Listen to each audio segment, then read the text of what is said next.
warahmatullahi wabarakatuh. Perkenalkan, kami dari kelompok 1 ingin mempresentasikan tentang pemerintah Orde Baru. Sebelumnya, perkenalkan, nama saya Brigjen Samudra, nomor absen 6. Perkenalkan, nama saya Alia Nabila Putri, nomor absen 3. Saya Haridia Fadila, nomor absen 5. Saya Desina Maharani, nomor absen 10. Saya Sabrina Andriani, nomor absen 26. Saya Gabriel Arya Kristo, nomor absen 14. 1. Aksi Tritura. Latar belakang terjadinya aksi Tritura adalah adanya keresahan masyarakat akibat upaya pemerintah dalam melakukan devaluasi rupiah dan kenaikan harga. Hal tersebut menyebabkan munculnya aksi-aksi tuntutan terhadap pelaku G30 SPKI atau yang disebut dengan Front Pancasila. Front Pancasila tersebutlah yang kemudian mengajukan 3 butir tuntutan rakyat yang berisi 1. Pembubaran PKI beserta organisasi masanya, 2. Pembersihan Kabinet Dwi Kora dari unsur PKI, dan 3. Penurunan harga barang. Tuntutan yang dilakukan Front Pancasila mendapat pemenuhan dari Presiden Soekarno dengan perubahan Kabinet Dwi Kora menjadi Kabinet 100 Menteri.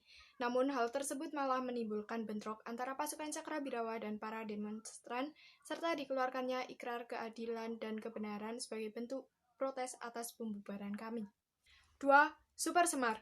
Latar belakang terjadinya Super Semar adalah ketika terjadi konsentrasi tidak dikenal di Istana Bogor.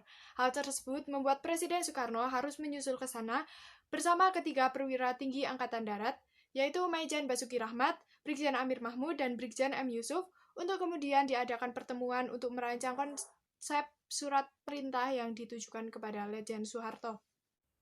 Super Semar memerintahkan Letjen Soeharto untuk mengambil tindakan yang dianggap perlu. Adapun tindakan pertama yang dilakukan adalah membubarkan PKI dan organisasi masanya terhitung sejak tanggal 12 Maret 1966. Tindakan selanjutnya adalah mengamankan 15 menteri yang diduga terlibat dalam G30 SPKI, membentuk Kabinet Dwi Kora, membersihkan lembaga legislatif, dan memisahkan jabatan pimpinan DPR-GR dengan jabatan pimpinan eksekutif. Dualisme kepemimpinan. Pada dualisme kepemimpinan, meskipun Soekarno masih sebagai pimpinan kabinet, tetapi tugas harian dipegang oleh Soeharto. Dalam sidang MPRS telah diputuskan untuk menugaskan Letjen Soeharto selaku pengemban Super Semar untuk membentuk kabinet baru bernama Kabinet Ampera yang diresmikan pada tanggal 28 Juli 1966. Adapun program Kabinet Ampera disebut Catur Karya, yaitu memperbaiki peri kehidupan rakyat, melaksanakan pemilihan umum, melaksanakan politik luar negeri yang bebas dan aktif, dan melanjutkan perjuangan anti-imperialisme dan anti-kolonialisme. Selanjutnya, pada tanggal 12 Maret 1967, Soeharto dilantik sebagai pejabat Presiden RI. Selanjutnya, 1 tahun kemudian, Soeharto dilantik menjadi Presiden RI. Pengukuhan tersebut menandakan berakhirnya dualisme kepemimpinan dan dimulainya Orde Baru. Stabilisasi politik dan keamanan sebagai dasar pembangunan Orde Baru merencanakan berbagai konsep dan aktivitas pembangunan nasional yang berorientasi pada kesejahteraan masyarakat. Langkah pertama melaksanakan pembangunan nasional tersebut adalah dengan membentuk Kabinet Pembangunan 1 pada 6 Juni 1968. Program Kabinet Pembangunan 1 dikenal dengan sebutan Pancakrida Kabinet Pembangunan yang berisi 1. Menciptakan stabilitas politik dan ekonomi sebagai syarat mutlak berhasilnya pelaksanaan rencana pembangunan 5 tahun atau repelita dan pemilihan umum atau pemilu. 2. Menyusun dan merencanakan repelita. 3. Melaksanakan pemilu selambat-lambatnya pada Juli 1971. 4. Mengembalikan ketertiban dan keamanan masyarakat dengan mengikis habis sisa-sisa G30 SPKI dan setiap bentuk rongrongan penyelewengan, serta pengkhianatan terhadap Pancasila dan UUD 1945. 5. Melanjutkan penyempurnaan dan pembersihan secara menyeluruh aparatur negara baik di pusat maupun di daerah dari unsur-unsur komunisme. Stabilisasi penyeragaman, depolitisasi parpol dan ormas juga dilakukan oleh pemerintah Orde Baru melalui cara penyeragaman ideologis melalui ideologi Pancasila. Presiden Soeharto mengajukan nama Eka Prasetya Pancakarsa dengan maksud menegaskan bahwa penyusunan pedoman penghayatan dan pengalaman Pancasila atau P4 dipandang sebagai janji yang teguh, kuat, konsisten, dan tulus untuk mewujudkan 5. Cita-cita. Program rehabilitasi ekonomi berlandaskan pada TAP MPRS nomor 23 tahun 1966 yang isinya antara lain mengharuskan diutamakannya masalah perbaikan ekonomi rakyat di atas segala soal-soal nasional yang lain, termasuk soal-soal politik. Upaya yang dilakukan pemerintah Orde Baru dalam menjalankan rehabilitasi ekonomi antara lain: 1. Memerangi atau mengendalikan hiperinflasi dengan menyusun APBN berimbang. 2. Memberlakukan Undang-Undang Nomor 1 Tahun 1967 tentang penanaman modal asing. 3. Anjuran agar masyarakat mau menabung. 4. Menerbitkan Undang-Undang Penanaman Modal dalam Negeri. 5. Membentuk Badan Pertimbangan Penanaman Modal. Hasil dari rehabilitasi ekonomi: yang pertama, hiperinflasi mulai dapat dikendalikan. Yang kedua, dimulainya rencana pembangunan 5 tahun pada tahun 1969. Kebijakan pembangunan Orde Baru. Pengertian pembangunan nasional pada masa Orde Baru adalah suatu rangkaian upaya pembangunan berkesinambungan yang meliputi seluruh kehidupan masyarakat, bangsa, dan negara.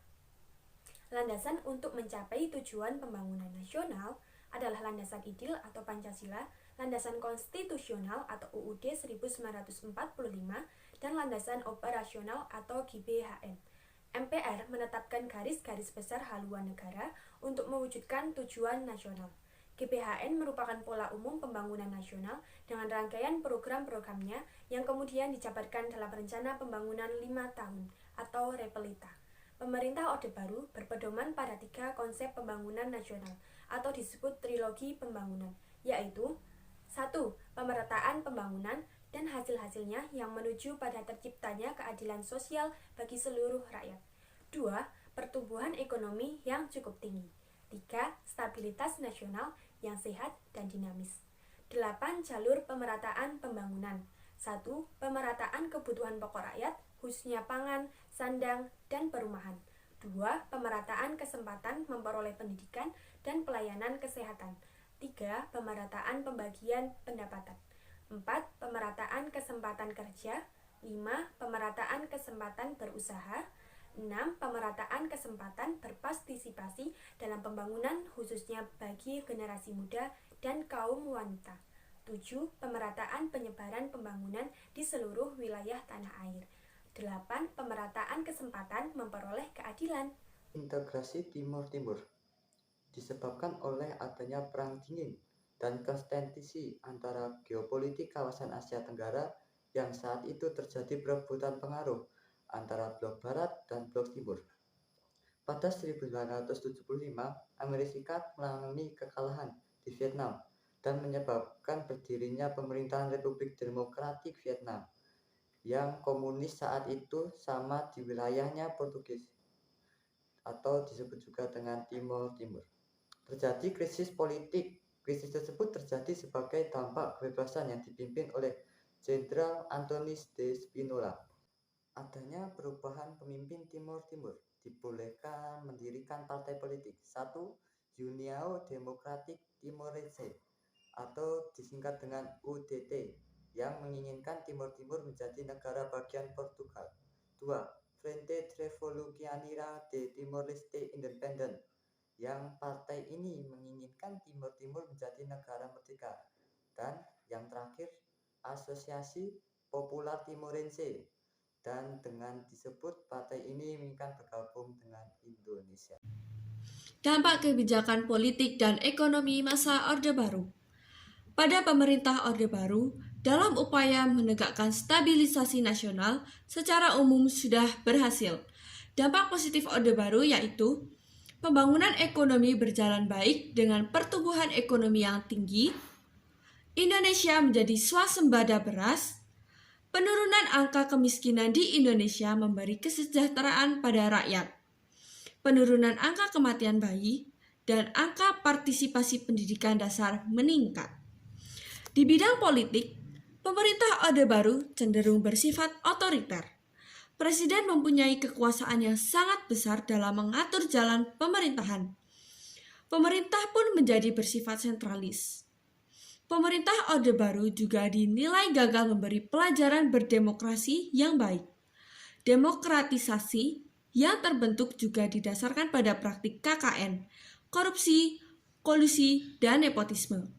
Selain itu, pemerintah Orde Baru telah melakukan tindakan anti-demokrasi dan diindikasi telah melanggar HAM. Misalnya, dalam peristiwa Pulau Buruh, peristiwa Malari, peristiwa Tanjung Priok, tragedi Marsinah, tragedi Trisakti, dan lain-lain.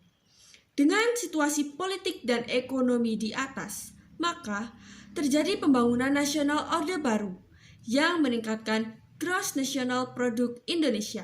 Oleh karena itu, Presiden Soeharto telah dinobatkan sebagai Bapak Pembangunan Indonesia.